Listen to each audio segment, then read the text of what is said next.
બાલાસિનોર તાલુકાના દોલતપોરડા પ્રાથમિક શાળામાં કન્યા કેળવણી અને શાળા પ્રવેશોત્સવ ઉજવાયો।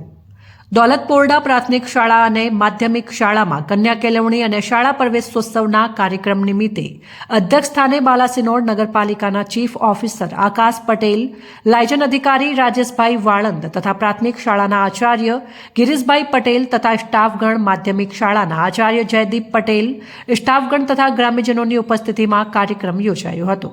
આ પ્રસંગે અધ્ય આકાશ પટેલ દ્વારા બાળકો અને વાલીઓને બાળકોને નિયમિત શાળાએ મોકલવા તથા અભ્યાસમાં ધ્યાન રાખવું અને પોતાના બાળકને દરેક પ્રકારની પ્રવૃત્તિઓમાં પ્રોત્સાહન આપવા અનુરોધ કર્યો હતો।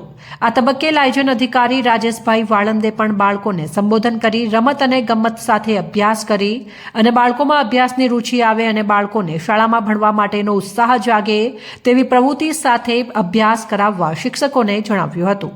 અને આ તબક્કે માધ્યમિક શાળાના આચાર્ય જયદીપ પટેલ દ્વારા આભાર વિધિ કરાઈ હતી। રિપોર્ટર રાજેન્દ્ર પટેલ, બાલાસિનોર।